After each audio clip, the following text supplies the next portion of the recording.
성도님들, 무더운 여름 잘 지내고 계신가요?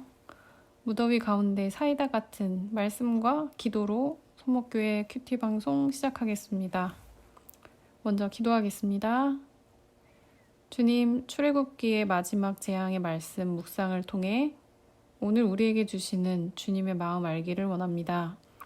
성령 하나님 함께하여 주셔 말씀이 잘 보이고 잘 이해되게 도와주시고 주님과의 교제 가운데 기쁨이 넘치게 도와주세요. 감사드리며 예수님의 이름으로 기도드립니다. 아멘. 오늘 말씀은 출애굽기 11장 1절로 10절 말씀 마지막 경고라는 주제의 말씀입니다. 함께 읽어보겠습니다. 여호와께서 모세에게 이르시기를 내가 이제 한 가지 재앙을 바로와 애굽에 내린 후에야 그가 너희를 여기서 내보내리라. 그가 너희를 내보낼 때에는 여기서 반드시 다 쫓아내리니 백성에게 말하여 사람들에게 각기 이웃들에게 은금 패물을 구하게 하라 하시더니 여호와께서 그 백성으로 애굽 사람의 은혜를 받게 하셨고 또 그 사람 모세는 애굽 땅에 있는 바로의 신하와 백성의 눈에 아주 위대하게 보였더라. 모세가 바로에게 이르되 하나님께서 이와 같이 말씀하시기를 밤중에 내가 애굽 가운데로 들어가리니 애굽 땅에 있는 모든 처음 난 것은 왕위에 앉아있는 바로의 장자로부터 맷돌 뒤에 있는 몸종의 장자와 모든 가축의 처음 난 것까지 죽으리니 애굽 온 땅에 전무후무한 큰 부르짖음이 있으리라. 그러나 이스라엘 자손에게는 사람에게나 짐승에게나 개 한 마리라도 그 혀를 움직이지 아니하리니 여호와께서 애굽 사람과 이스라엘 사이를 구별하는 줄을 너희가 알리라 하셨나니 왕의 이 모든 신하가 내게 내려와 내게 절하며 이르기를 너와 너를 따르는 온 백성은 나가라 한 후에야 내가 나가리라 하고 심히 노하여 바로에게서 나오니라. 여호와께서 모세에게 이르시기를 바로가 너희의 말을 듣지 아니하리라. 그러므로 내가 애굽 땅에서 나의 기적을 더하리라 하셨고 모세와 아론이 이 모든 기적을 바로 앞에서 행하였으나 여호와께서 바로의 마음을 완악하게 하셨으므로 그가 이스라엘 자손을 그 나라에서 보내지 아니하였더라. 아멘. 말씀을 자세히 살펴보겠습니다. 먼저 첫 번째 단락을 보시면요. 하나님께서 마지막 10번째 재앙에 앞서 모세에게 말씀해 주시고 있습니다. 하나님께서는 하나님의 사람에게 주님의 뜻을 보여주기를 기뻐하십니다. 늘 하나님을 향해 마음의 눈과 귀를 열고 주님 말씀 듣기를 원하는 자는 주님의 때에 주님의 뜻을 알게 될 것입니다. 특별히 하나님께서 이스라엘 백성에게 다시금 출애굽을 준비시키는 것 같은 말씀을 하시는데요. 10번째 재앙 이후에 바로가 반드시 이스라엘 사람을 다 쫓아낼 것이니 그때 꼭 이웃 사람들에게 은금 패물을 구하게 하라는 말씀이죠. 출애굽기 3장 21, 22절에 보시면 하나님께서는 처음에 모세를 부르실 때도 이러한 뜻을 말씀하셨었습니다. 다시금 이 말씀을 하시며 출애굽이 임박했음을 알리시는데요. 하나님께서는 이스라엘 백성들을 애굽으로부터 구해내시기로 작정하셨고 하나님의 때에 이스라엘 백성들이 비로소 애굽을 나갈 때에 하나님께서는 자기의 백성들을 마치 전쟁에서 승리한 자들처럼 많은 재산과 명예를 얻게 하실 거라는 그런 말씀입니다. 모세가 애굽 땅의 모든 사람들에게 아주 위대하게 보였다는 말은 애굽에서 신과 같은 절대 권력을 행사하던 바로 왕이 여러 번에 걸쳐 모세 앞에 용서를 구하며 재앙을 중지시켜달라고 애원하는 것을 그 신하와 백성들이 보았기 때문입니다. 이건 역시 출애굽기 7장 1절에 너로 바로에게 신이 되게 하리라 라는 하나님의 말씀이 성취된 것입니다. 여러분, 떨기나무 가운데 두려움으로 하나님을 만난 모세는 하나님께서 맡기신 사명을 감당하며 늘 하나님과 대화했고 하나님께서는 그에게 하나님의 뜻과 계획을 말씀해 주셨습니다. 이렇게 믿음의 사람은 주님의 말씀을 듣고 또 기도로 우리의 마음을 올려드리며 하나님의 뜻을 알게 해주시기를 요청한 것이죠.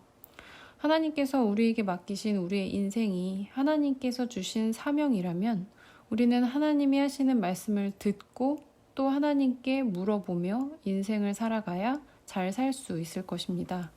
또한 하나님과의 이런 교제가 있어야 우리는 이 땅을 넘어 이 땅의 삶을 넘어 하나님의 나라, 하나님의 뜻과 계획에 대해서 생각해 볼 수 있게 될 것입니다. 하나님의 말씀을 듣고 기도 올려드리는 이 교제는 다름 아니라 지금 여러분께서 하고 계신 큐티입니다. 성도님들께서 큐티를 시작하실 때 하나님의 뜻과 계획을 알게 해주시기를 바라는 마음으로 그 소망을 가지고 하시면 좋겠습니다.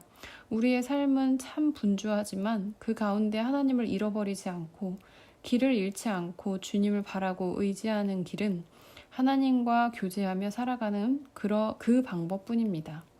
이 점에 대해서 깊이 묵상해 보시고 또 기도하시면 좋겠습니다. 또한 하나님께서 노예였던 이스라엘 사람들이 자기를 노예로 부리던 애굽을 떠날 때에 하나님께서는 이스라엘 백성들을 노예의 모습으로 내보내지 않으시고 애굽 사람들로부터 은근 패물을 요구하게 하셔서 그 몸을 치장하게 하셨습니다. 모세는 애굽인들에게 아주 위대하게 보였죠. 이 모든 일이 가능했던 것은 사람이 아니라 하나님께서 하나님의 살아계심을 확실하게 알게 해주셨기 때문입니다. 그래서 출애굽은 하나님께서 사람을 죄로부터 구원하시는 여정을 보여주기도 합니다. 그래서 또한 그리스도인들에게 중요한 사건이기도 하죠. 묵상해 보실 것은요. 말씀대로 믿고 순종했더니 하나님께서 세상 앞에 여러분을 존귀하게 하신 적이 있으신지 돌아보시고 우리 하나님께 감사의 기도를 올려드리시면 좋겠습니다. 이어서 두 번째 단락을 보겠습니다. 모세가 다시 바로에게 나아가 여호와께서 애굽의 모든 장자와 가축의 처음 난 것을 죽이실 것이라고 10번째 재앙을 경고합니다. 앞선 재앙들은 하나님의 지시로 모세와 아론이 하나님 대신 집행한 재앙들이었는데요. 이 마지막 재앙은 하나님께서 친히 실행하시는 재앙이라고 합니다. 이 마지막 재앙의 심각성은 많은 생명을 앗아가는 재앙일 뿐만이 아니라 집행자가 하나님 자신인데에 있습니다. 하나님께서 직접 임하시어서 죽음의 손을 들이우는 재앙인 것이죠. 애굽의 입장에서는 10번째 재앙이 이토록 무서운 것이었지만 동시에 이스라엘 백성에게 이 재앙은 구원이었다라는 것은 생각해 볼 만한 것입니다. 이 재앙이 적용되는 범위는 모든 애굽인의 장자와 맷돌 뒤의 몸종, 즉 가장 비천한 신분의 노예 혹은 포로들, 그리고 가축에는 재산으로서 가치가 있는 동물들 뿐만이 아니라 애완용 내지는 종교적으로 사육되던 모든 종류의 동물이 포함이 됩니다. 그러니 이 모든 것에 처음 난 것이 죽는다는 것은 애굽의 종교, 경제, 문화 전반에 걸친 대사건인 것입니다. 그러나 하나님께서 이스라엘은 구별하여 보호하시기 때문에 이스라엘 백성 가운데서는 변화에 가장 날카롭게 반응하는 개조차도 짖을 일이 없을 것이라고 하십니다. 그리고 그때 바로와 바로의 신하들이 모세에게 완전히 굴복할 것이고 모세의 권위가 하늘을 찌르는 반면에 바로의 명예는 철저히 추락할 것이라고 말씀하시죠. 큐티인에서는 애굽인들이 당하는 장자의 죽음과 이 전무후무한 큰 부르짖음이 과거 이스라엘 남자 아기들을 학살했던 바로의 사건을 생각나게 한다고 합니다. 10번째 재앙은 하나님께서 하나님의 방법으로 과거 애굽의 죄를 벌하시는 동시에 이스라엘을 그 압주로부터 자유케 하신 것입니다. 한편으로 하나님께서 하나님의 뜻대로 하나님의 백성을 구해내시고자 할 때 반드시 그의 백성을 구별하여 보호하십니다. 하나님 자신께서 말씀하시고 또한 그렇게 이루신 이 말씀을 통한 결과를 보며 우리는 그것이 사실임을 알 수 있습니다.